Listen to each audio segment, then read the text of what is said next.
Road reflectors originated in Britain in the 1930s.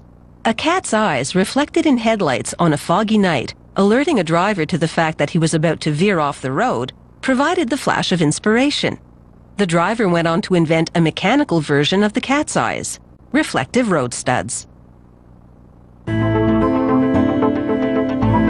Today's reflective road studs are shining examples of innovation.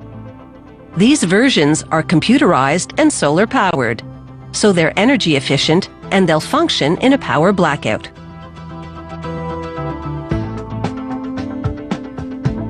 It takes over 20 parts to make one road reflector.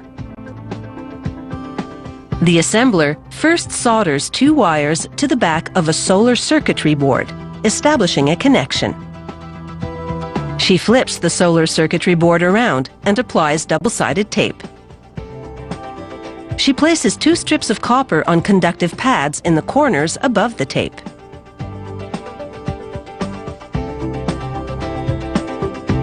She removes the backing from the double-sided tape. Using a vacuum tool, she transfers the solar cell to the tape. Once in place, she turns off the vacuum and smooths the cell to the tape. She solders the copper strips to the conductive pads, creating the circuitry. She connects the solar panel to the board with short little wires called jumpers. She slides rubber protectors onto the board. Each road reflector will have 2 of these solar units. Next, she assembles the flashing LED lights. She solders wires to the back panels to link the lights to the main computer board. She then applies adhesive to the panel and presses the framework for the LED lens to it.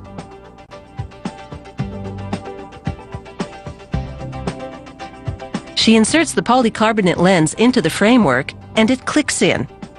There are 2 LED lights per road reflector. She now assembles the reflector.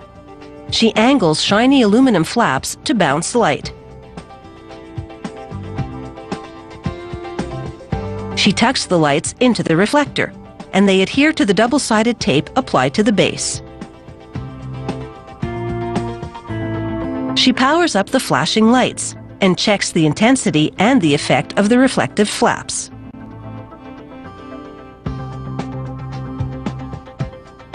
Things are looking good, so now she inserts foam in a slot at the center of the aluminum casing. She places the reflective light unit on it.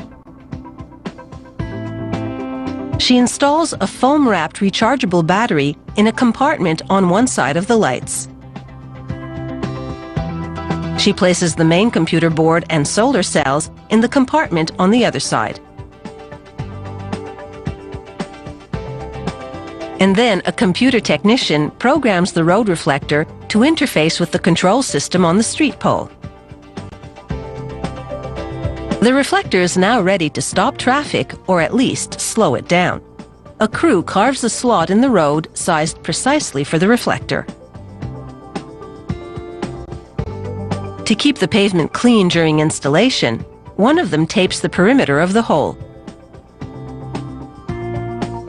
He then pumps industrial-strength epoxy into it. He inserts a cast iron framework into the epoxy-filled hole. He wipes up the epoxy overflow and removes the tape. Entrenched in the pavement, this cast iron framework will encase the road reflector, allowing it to hold up to heavy traffic. He screws a protective crossbar over the lights and then secures the road reflector to the support structure. They install the wireless communication system atop a pole.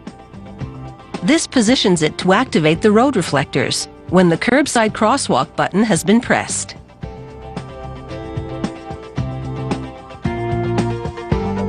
Modern communications technology has improved on this 1930s invention. Today's road reflector systems are flashier than ever. Designed to attract a driver's attention and keep it on the road.